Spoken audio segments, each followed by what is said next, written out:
हरियाणा विधानसभा चुनावों के नतीजे पक्ष में आने के बाद बीजेपी के नेता और कार्यकर्ता हैं खासे उत्साहित। हम मौजूद हैं बीजेपी मुख्यालय पर और देखिए किस तरीके से इस वक्त बीजेपी के कार्यकर्ता और नेता आपको जश्न मनाते हुए नजर आ रहे हैं।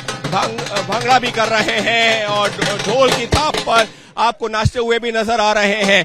ये तस्वीरें बीजेपी के मुख्यालय की हैं, जहां पर शाम करीबन 7:30 बजे प्रधानमंत्री नरेंद्र मोदी भी पहुंचेंगे और प्रधानमंत्री के स्वागत के लिए इस तरीके से देखिए कुर्सियां आपको नजर आएंगी, आपको इस तरीके से स्पीकर नजर आएंगे, क्योंकि जब प्रधानमंत्री यहां पर पहुंचते हैं तो फिर मौजूद कार्यकर्ताओं को संबोधित भी करते हैं और उनका उत्साहवर्धन भी करते हैं जब इस तरीके के नतीजे आते हैं। तो देखिए किस तरीके से यहाँ तैयारियां चल रही हैं बीजेपी मुख्यालय में। वहीं प्रधानमंत्री जब शाम को पहुंचेंगे तो ये यहाँ पर एक मंच तैयार किया जाएगा जहां से प्रधानमंत्री जो है कार्यकर्ताओं को संबोधित करेंगे। और इससे पहले प्रधानमंत्री से पहले बीजेपी के राष्ट्रीय अध्यक्ष जेपी नड्डा शाम करीबन 6 बजे के आसपास पहुंचेंगे बीजेपी मुख्यालय। लेकिन इसके साथ ही में ये भी बीजेपी ने तैयारी की है विजय उत्सव मनाने की, यानी कि प्रधानमंत्री के संबोधन के बाद रात करीब 9 बजे देश के प्रत्येक मंडल में मनाया जाएगा बीजेपी का विजय उत्सव। ये क्यों महत्वपूर्ण है, ये नतीजे क्यों महत्वपूर्ण है? ये इस वजह से क्योंकि संभवतः बीजेपी के कई कार्यकर्ताओं नेताओं ने इस तरीके के नतीजे आने की उम्मीद नहीं की थी।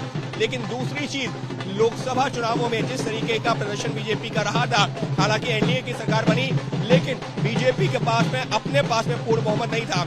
उसके बाद में ये पहला चुनाव हो रहा था और हरियाणा को लेकर के लगातार विपक्ष खासतौर पर कांग्रेस 60 पार 70 पार का नारा बुलंद कर रही थी। तो ऐसे में हरियाणा में तीसरी बार बीजेपी का सत्ता में आना निश्चित तौर पर एक मनोबल बढ़ाने वाला है।